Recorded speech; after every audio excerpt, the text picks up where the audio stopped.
Now, every week, either myself or somebody comes to this pulpit and they tell you a story. But even though it might begin and end on that particular Sunday, it is a story that has been going on for generations. It's the greatest story that was ever told. It's a story so great that after 2,000 years, we are still telling this story. It's a story that began at the dawn of time. Let there be light. It's a story that ended as a Roman soldier removed a dead man from a cross.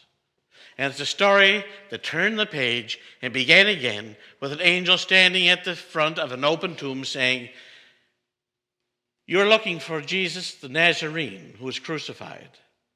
He is not here. He is risen. He is risen indeed."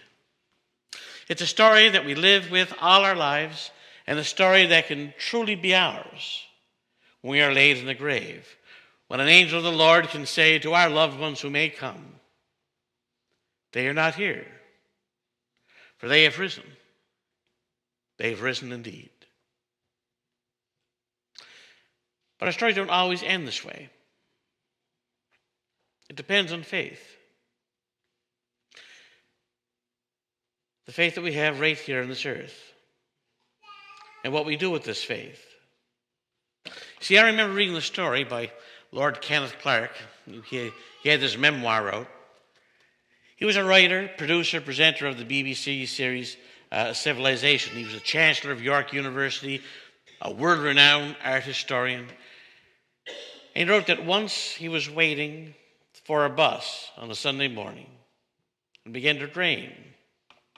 So he ducked into the church to get out of the rain. A worship service was going on, and during the reading of Scripture, something happened. Something happened to him, something profound and deep that stirred his soul. He was overcome with the feeling that there was a God. It was so overwhelming an experience that it would not let him go.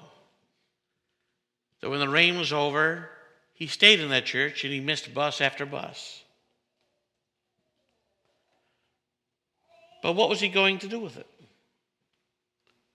What was he going to do with that knowledge? He realized that if he told anyone, it would make him a laughing stock amongst his peers. That he'd have to reconsider all the things that he believed. He'd have to reconsider all the works that he'd ever created, such as his Civilization documentary. So he avoided talking about it, avoided doing anything about it, avoided that area of a town, avoided that church and any church when it was on a Sunday. And in fact, on a Sunday morning, he wouldn't even leave his house in case that hold got a hold of him again. And eventually, after a couple of years that feeling went away. And he did nothing to ever encourage it to come back. So he went about living his life as if it never happened. And I find this to be such a tragic story. Here's a man who experienced something that I think a lot of us would truly wish would happen to us. Here's a man who came to a crossroads and was asked, "Which way do you want to turn?" Where he knowingly can choose a couple of paths that would lead his life in two very, very different directions.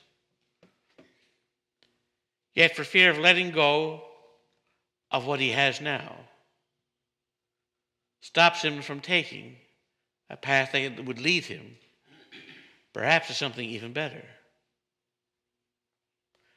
Now, Lord Clark is dead now, and he never got to experience the life that other path would lead him to because he was too afraid.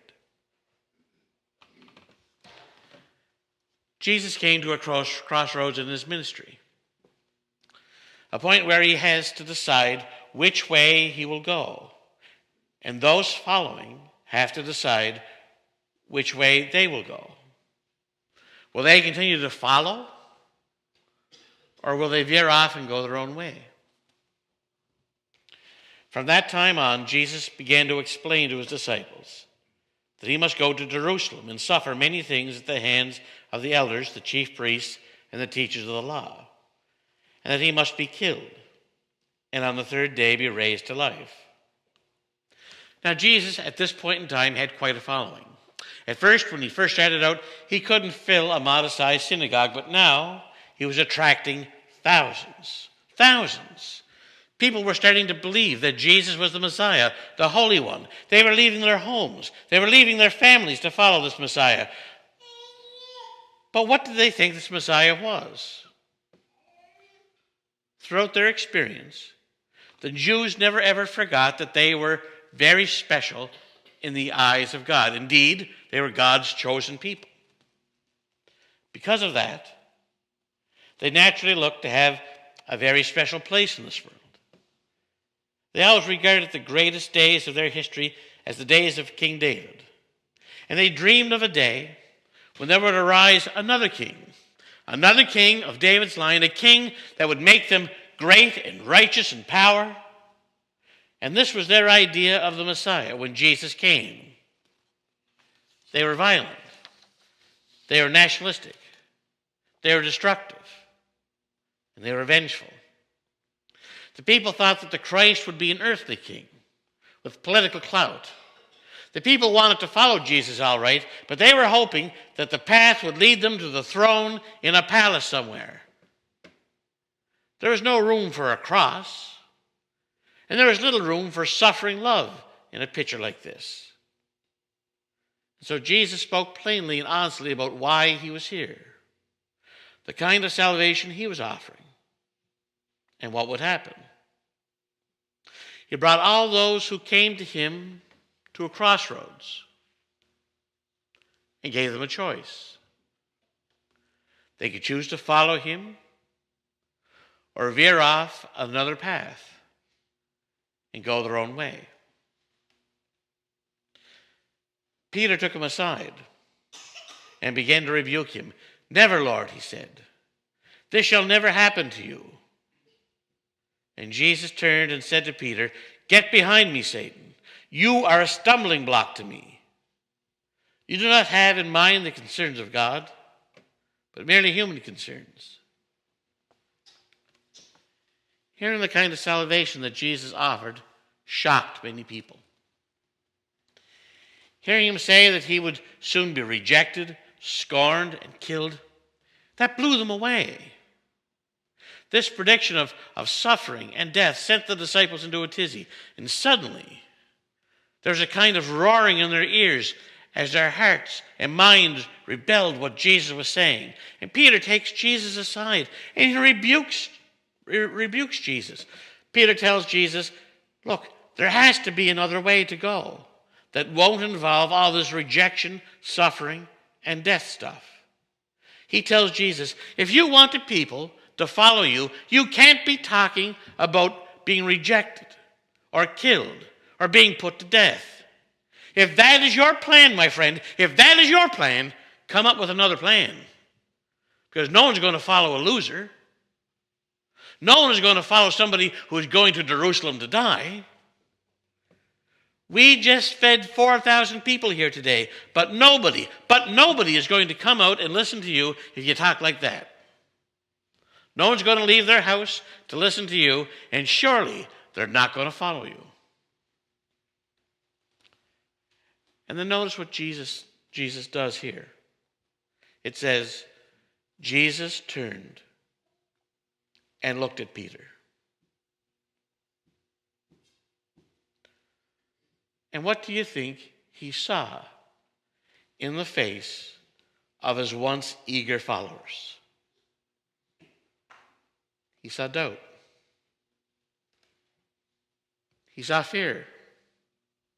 He saw people at a crossroads of their faith, deciding whether they should follow or go another way. And maybe Jesus considered it for a moment. Maybe Peter was right. These people would surely follow Jesus at this theological fork in the road if he decided to march on on Rome and lead a rebellion. But then, Jesus explodes. Get behind me, Satan. You are a stumbling block to me. You do not have in mind the concerns of God, but merely human concerns. Why did Jesus get so angry at Peter? Perhaps because Peter was putting into words the very temptations which were assailing him at that moment. Jesus didn't want to suffer and die. Remember the prayer in the Garden of Gethsemane? Take this cup of suffering from me. He knew that he had powers that he could use for conquest. At this moment, Jesus had to refight the battle of temptation in the wilderness that he fought at the beginning of our story. When the devil took him up to the tall mountain and said, all this I could deliver to you if you but bow down to me. And again, the devil was tempting him to fall down and worship him, to take his way instead of God's way. And he was doing it with the mouth and the voice of one of his most beloved friends.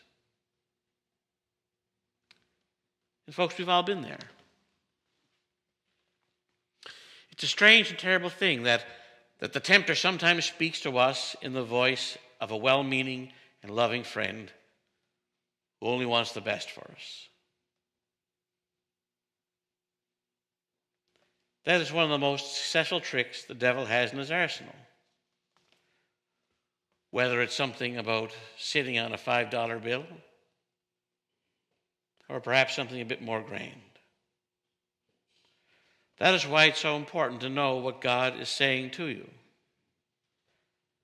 And you can know what God is telling you by reading Bibles, through prayer, through coming to church, by having a prayer life, by having people in your life who are solid Christians. Not even the voice of a friend should drown out the voice of God.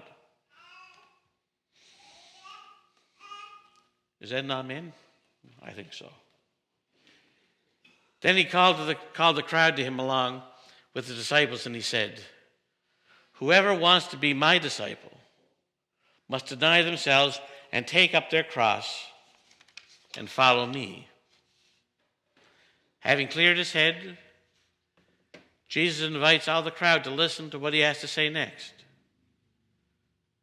But the irony is that what Jesus now has to say to those crowds, that he has to say to us today, will have the effect of whittling away the throng currently surrounding Jesus, because it causes some to walk away. Whoever wants to be my disciple must deny themselves, take up their cross, and follow me. That's not the kind of thing you say if you're looking to whip up some enthusiasm in people. I don't think Trump ever says that in any one of his in every one of his speeches. He talks about making things great. Doesn't necessarily talk about hard work or denying yourself. Quite the opposite. Jesus begins to speak unpopular words about cross-bearing, about losing life, about turning away from the world in order to embrace something that's going to involve a lot of sacrifice and hard work. See, Jesus never sought to lure people to him by offering an easy life. He seeks to meet challenges. He seeks to challenge us instead, to awaken the Holy Spirit in our souls, to press the buttons on that godly DNA that we have because we have been made in his image. Jesus did not come to us today to make our life easy, but he has come to make us great. He has come to make us kind people, honest people, caring people who treat others as themselves. He has come to give us morals and values to live by, to focus our time and talents and energy on helping others and making our community, our family, and our lives the best that they can be. Jesus is telling us that if we would be his disciples, we have to deny ourselves. That is, we have to say no to some of our natural love for ease and comfort if it comes at a cost to somebody else. We must say no to every course of action based on self-interest and self-will that might benefit us at somebody else's expense. We must say no to ourselves and say yes to God. For whoever wants to save their lives will lose it. But whoever loses their life for me and for the gospel will save it. What good is it for you to gain the whole world, yet forfeit your soul? Or what can you give in exchange for your soul?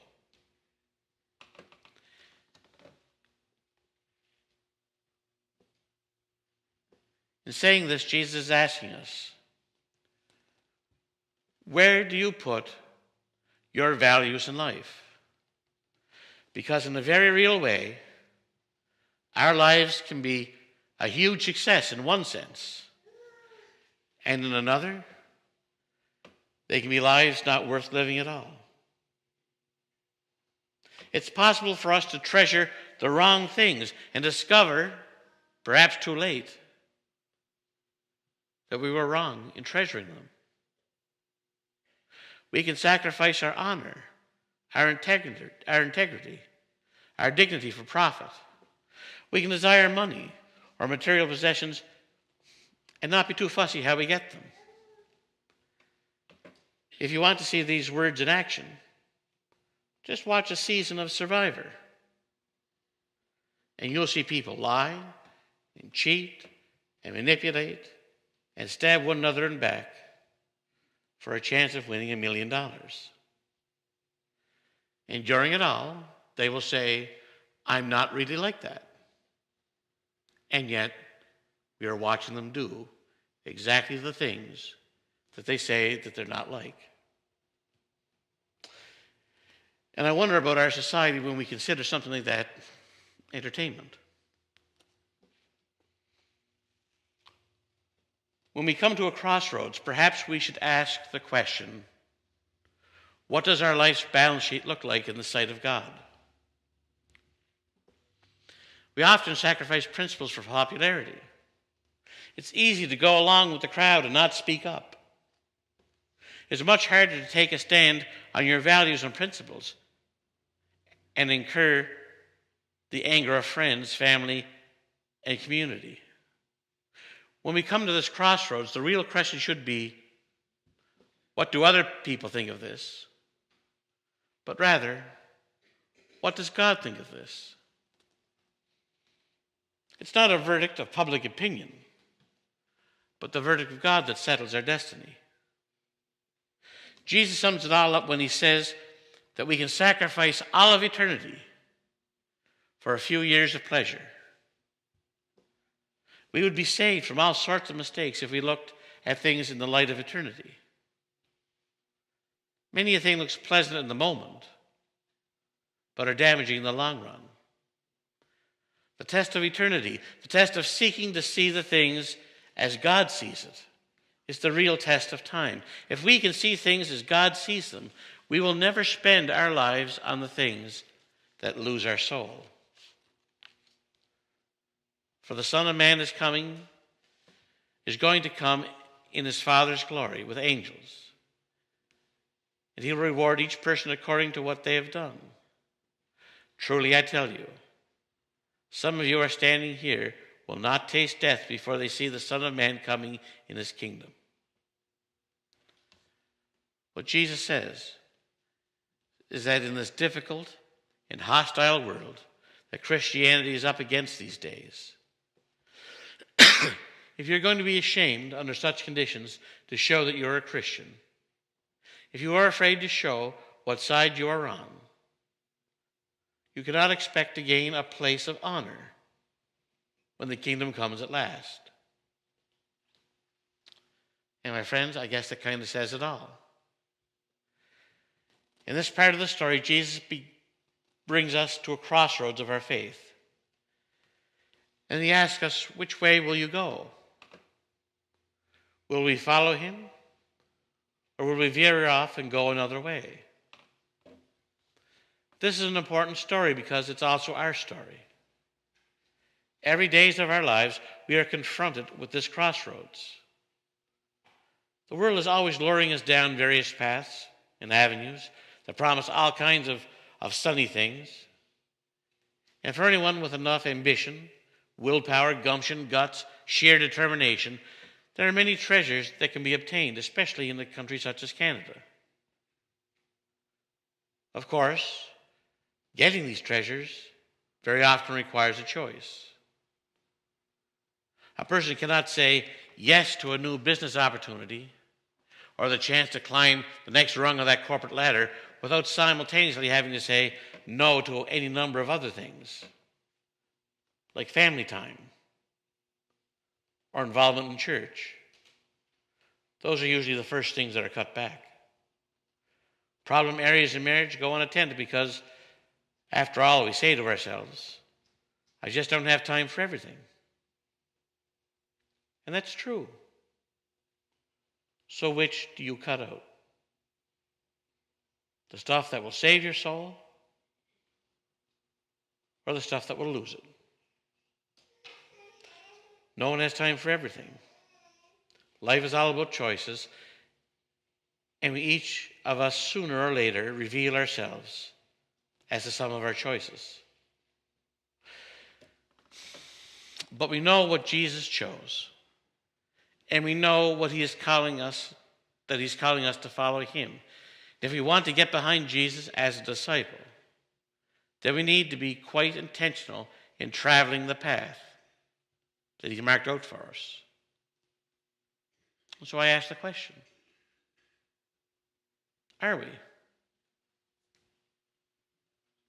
As we come to this crossroads, Jesus is calling us to pick up his cross and follow him. We don't have individual customized crosses to bear. Instead, we all bear the same cross, Jesus' cross. And Jesus' cross is this: dying to self so that we can live life with a fundamental orientation towards others, towards service, towards living out and proclaiming a better path of the gospel in any and every way that we can. And so the gospel message to us this morning is the same as every Sunday morning, and at all other times too, that when you come to the crossroads, always choose the path that points to the cross, to which I can only say, thanks be to God, and amen.